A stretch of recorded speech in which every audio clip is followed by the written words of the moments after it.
오늘 우리에게 주시는 하나님의 말씀은 베드로전서 3장 1절에서 7절까지의 말씀입니다. 베드로전서 3장 1절에서 7절까지의 말씀을 교독하시고 마지막 절은 함께 합독하겠습니다. 아내들아, 이와 같이 자기 남편에게 순종하라.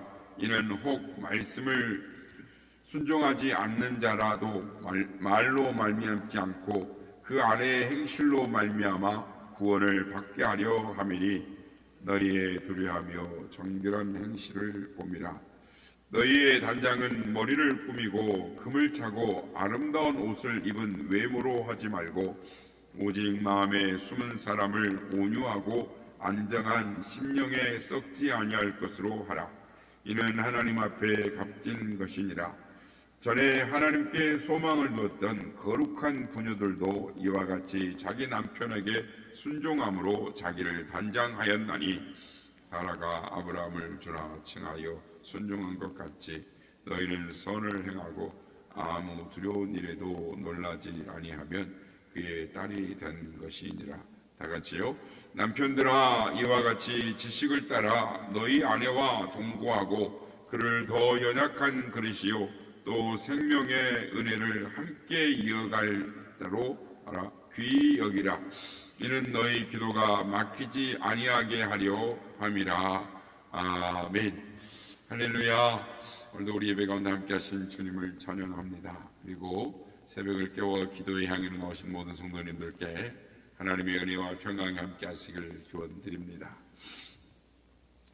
베드로전서는 이 주후 64년경 로마 식민지에 흩어져 살던 이 기독교인들에게 쓴 편지입니다. 그러니까 본문은 당시의 교회는 이 엄청난 고난 가운데 있었습니다. 우리가 계속 살펴보지만 네로 황제와 이 로마 정부가 기독교인들을 짐승 사냥하듯이 핍박을 하고 있었습니다. 그래서 주변 사람들이, 아니 사회 전체가 그리스도인들을 감시하고 협박하는 상황 가운데 있었습니다. 오늘 본문은 이 고난 가운데 있는 이 신자들의 가정 생활은 어떠해야 하는가를 말씀을 하고 있습니다. 오늘 본문은 이 두 단락으로 구성되었다고 할 수 있습니다. 1절부터 6절까지 아내에게 하는 말씀, 그리고 7절 남편에게 하는 말씀입니다. 베드로 사도는 먼저 아내들에게 말을 합니다. 오늘 보면 1절 말씀 보면 아내들아, 이와 같이 자기 남편에게 순종하라 라고 말을 합니다. 아내들아 라고 부른 다음에 이와 같이 라고 말을 합니다. 이 말은 지금까지 2장에서 말했던 바와 같이 라는 말입니다. 그러니까 신자가 세상에서 어떻게 철진해야 되는지를 권면했던, 2장에서 권면했던 것과 같이 그런 한 흐름으로 주제를 가지고 말한다라는 뜻입니다. 그렇다면 지금까지 베드로 사도가 어떤 말을 했습니까? 2장 13절에는 신자는 모든 제도에 순종해야 한다라고 말을 했고, 또 2장 18절에는 신자들, 즉 사환들, 즉 노예들은 주인에게 순종해야 한다라고 가르쳤습니다. 그러므로 이와 같이라는 말은 앞에서 말한 것처럼 그러니까 오늘 본문도 똑같은 구조와 주제로 같은 의미로 말을 전한다라는 의미인 것입니다. 그래서 남편을 향한 이 아내의 순종은 이 신자가 정부에게 순종하듯이 또 신자인 노예들이 주인에게 순종하듯이 그와 같은 순종을 해야 한다라고 말하는 것입니다. 그런데 여러분, 베드로 사도가 이 편지를 쓸 당시에 로마의 사회 여성들의 주의는 민망할 정도로 형편이 없었습니다. 어느 정도인가 하면 그 사회에 아내를 빌려줄지언정 돈은 빌려줄 수 없다, 이렇게 말을 했다라는 것이죠. 그러니까 아내보다 돈이 더 훨씬 중요했다. 그러니까 아내들의 이 로마 시대 여성들은 노예와 때와 같거나 그보다 못한 대접을 받았다라고 말을 할 수가 있습니다. 그러니까 당시 로마사에서는 이 부녀와 자녀, 즉 전 가족들이 남편의 종교를 따라야 했습니다. 그러니까 로마 정부가 사회 전체가 이 하나의 규격화된 사회가 되기를 질서를 가져야 한다라고 이 규정을 해놓았기 때문에 남편이 기독교인이면 아내도 당연히 기독교인이 되어야 했습니다. 그러니까 그런 편은 이 신앙생활에 괜찮은 것이죠. 그런데 반대로 아내가 종교를 바꾸게 되면 그것이 가장의 권위를 침해하는, 그러니까 이 가정을 파괴하는 것으로 여겨서 부인을 엄청나게 괴롭혔다라는 것입니다. 그러므로 신앙 때문에 남편과 이혼할 수도 있는 상황이었습니다. 이와 같이 여성의 지위나 여성의 인권에 대해서 언급하는 것조차도 받아들여지지 않는 사회, 거기다가 예수 믿는다는 이유로 이제 국가적인 범죄자 취급을 받는 여겨지는 이런 현실 속에서 신자인 여성이 남편의 또는 가정의 이 종교와 다른 종교를 갖는다. 이것은 이 가정으로부터 내쳐질 수밖에 없는 그런 이 가운데에 있었습니다. 그런데 이런 상황 가운데는 여성 신자들에게 베드로 사도가 편지를 쓰는 것입니다. 오늘 1절 보면 아내들아 이와 같이 자기 남편에게 순종하라. 신자가 핍박하는 정부와 지도자에게 순종하듯이 신자인 노예가 주인에게 순종하듯이 한 가정의 부인도 남편에게 그리하라라는 것입니다. 따라서 이러한 명령은 더 어렵고 더 복잡한 상황을 야기할 수 있는 그런 내용의 편지이고 권면이었던 것입니다. 그런데 왜 베드로 사도는 이 순종하라라고 말을 하는 것일까요? 이어지는 말씀에 그 답이 있습니다. 이는 혹 말씀을 순종하지 않는 자라도 말로 말미암지 않고 그 아내의 행실로 말미암아 구원을 받게 하려 함이라. 아내가 남편에게 순종하는 모습이 남편이 구원받을 수 있는 상황을 만들 수 있다라는 것입니다. 그러니까 아내가 남편에게 순종하는 모습을 통해서 남편에게 복음을 전할 수 있는 이 전도의 문, 구원의 기회가 남편에게도 열릴 수 있다라는 것입니다.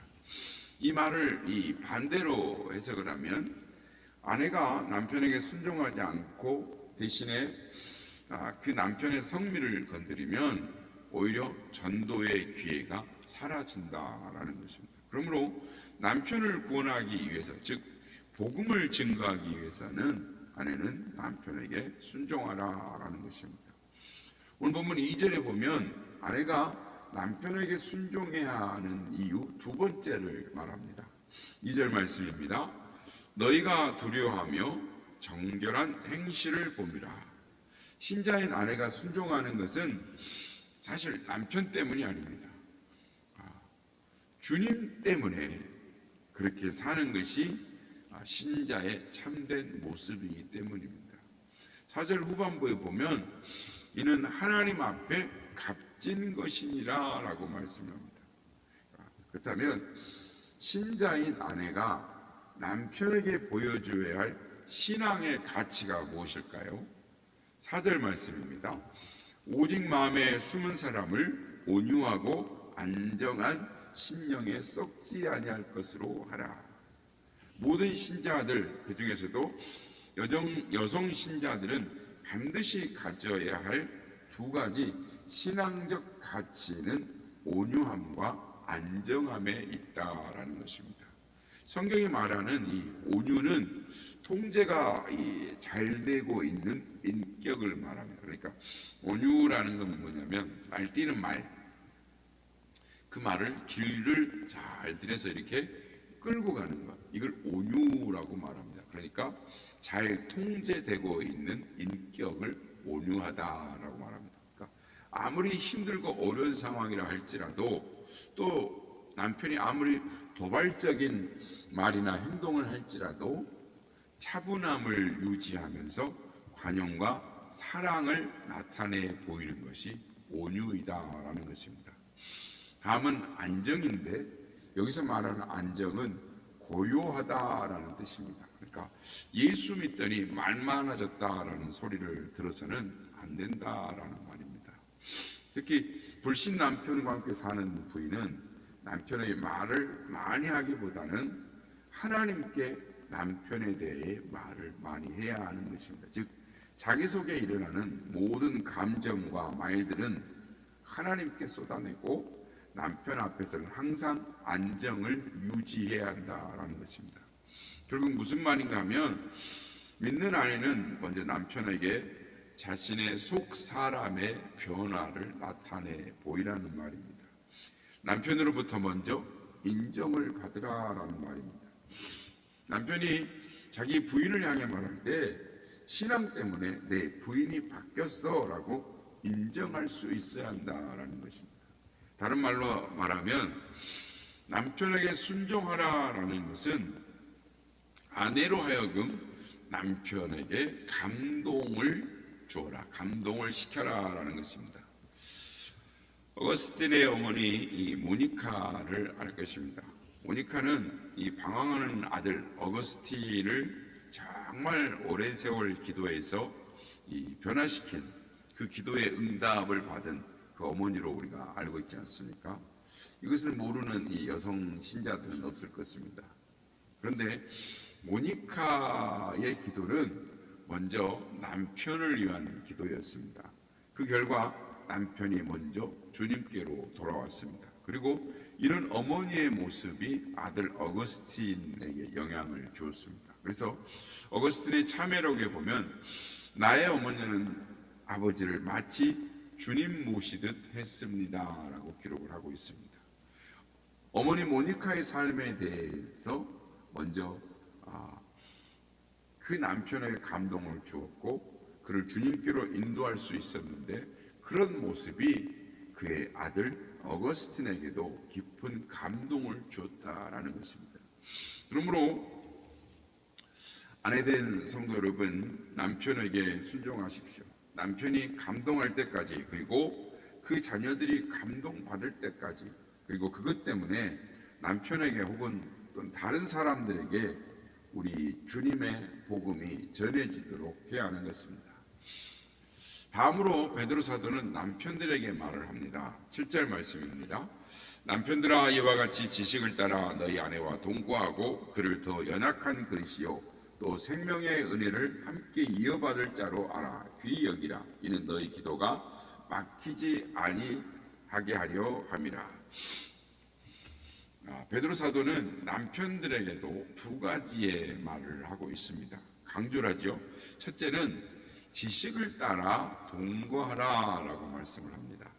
이 당시 로마 사람들은 아내를 이 성적인 대상으로만 생각했을 뿐입니다. 그런데 베드로 사도는 자기 아내를 성적 대상으로만 보지 말고 지식을 동원해서 폭넓은 이해를 하라라는 것입니다. 이게 무슨 말이냐면, 경건한 남편은 자기 아내의 기분과 감정과 또 욕구와 두려움과 소망을 이해하고자 하는 데에 힘을 쓰라라는 것입니다.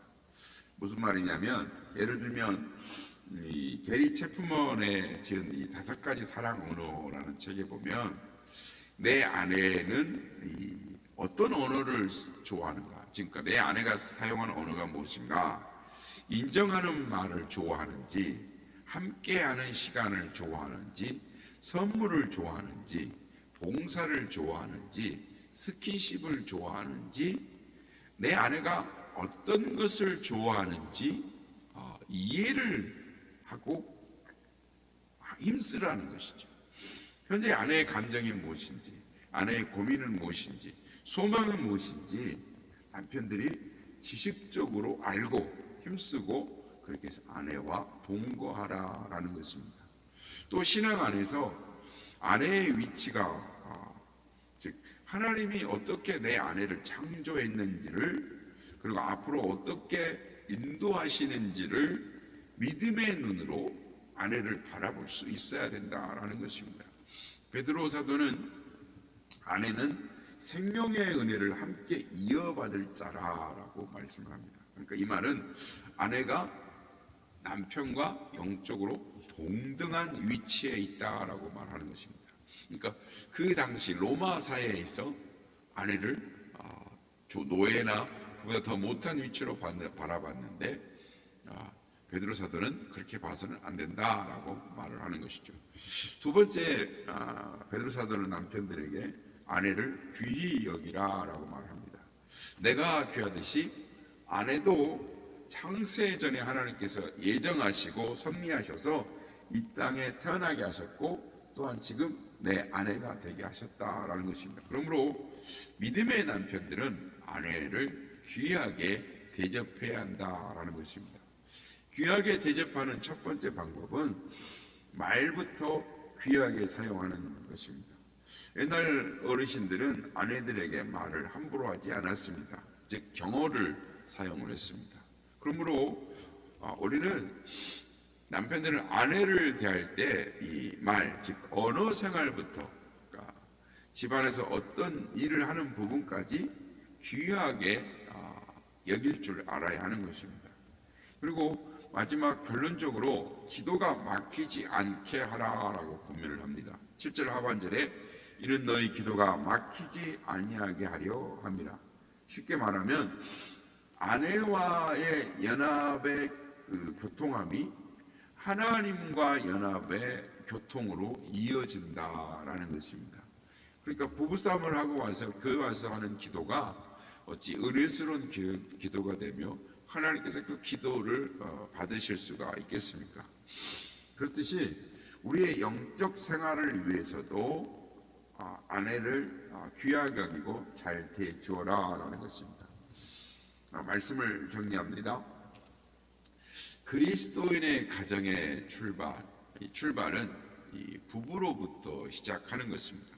아담과 하와로부터 인류가 시작되었듯이 가정의 출발도 남편과 아내로부터 출발을 하는 것입니다. 그러므로 가정을 바르게 세우기를 원하는 성도라면 남편과 아내로서 각자가 무엇을 해야 하는지를 바로 알고 말씀대로 살아가야 하는 것입니다.